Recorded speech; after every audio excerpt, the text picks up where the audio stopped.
There's a moment that quietly reshapes how people see you. You're speaking, halfway through your point, and someone talks over you. Not loudly, not aggressively, just casually. Nobody corrects them. The conversation moves on. You stop, and something invisible happens. Your social weight drops. And here's the uncomfortable part. It will keep happening until you change the signals that caused it. This isn't about confidence in theory. It's about the behaviors that make people categorize you as low authority, often within seconds. And once that category is set, it becomes your default position in that group. Respect is not granted because you deserve it. It's granted because you consistently signal stability. Every interaction sends signals. Your tone, your pacing, your posture, how you end sentences, how quickly you react, whether you apologize, whether you hesitate. People read these instantly, not consciously, but accurately. Their brain decides how much weight your words should carry before they even realize it. And there is one signal in particular that instantly lowers perceived authority, even if everything else you do is strong. We'll come back to that. The first authority killer is over-softening. You think it makes you more likable. It often makes you more dismissible. When you say, "Sorry, this might be stupid. I could be wrong, but just a thought."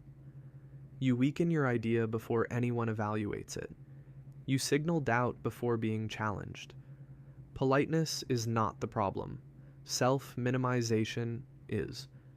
High authority individuals don't apologize for existing in a conversation. They don't dominate aggressively either. They state their point. They finish, and they stop.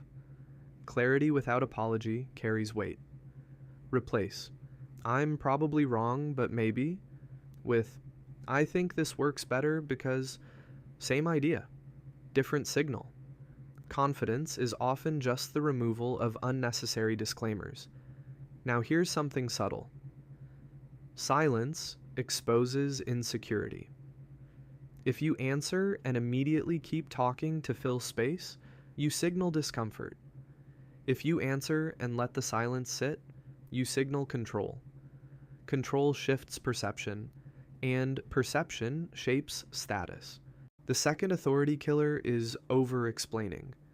When you justify every decision. When you defend yourself before being questioned. When you give 5 reasons for something that needed one. You're not clarifying, you're seeking validation. And validation seeking reduces perceived authority instantly. High authority communication is economical. It answers the question. It pauses. It allows silence. Brevity implies certainty. Over-explaining implies doubt. Before we move on, there's one behavior that quietly destroys authority faster than anything else. Most people do it daily. They think it makes them mature. It actually makes them look uncertain. If you recognize yourself in the next section, don't ignore it, because this is usually the turning point. Now let's talk about your body.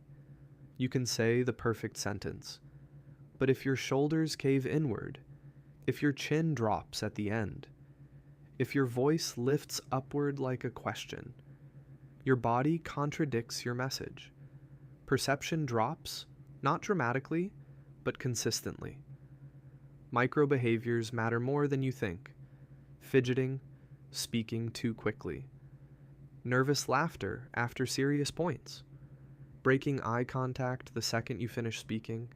None of these seem dramatic, but together they create a pattern, and people trust patterns. You don't need dominance, you need steadiness.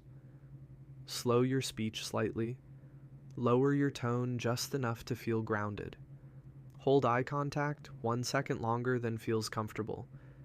That extra second often shifts the hierarchy without you saying a word. Most people underestimate how much physical stability influences perception. Now, here's where authority collapses completely. Reactivity.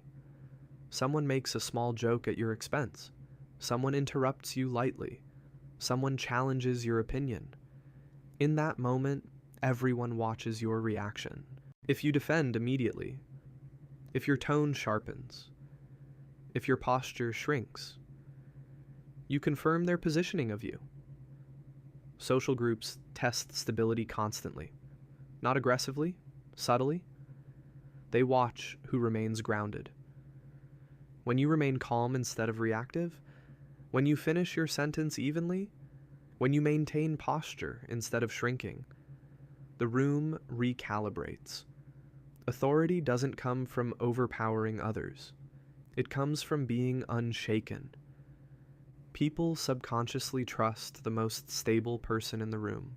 Not the loudest, not the funniest, the most stable. Now, let's reset perception. You don't shock the system. You don't suddenly become louder. You quietly remove low authority signals.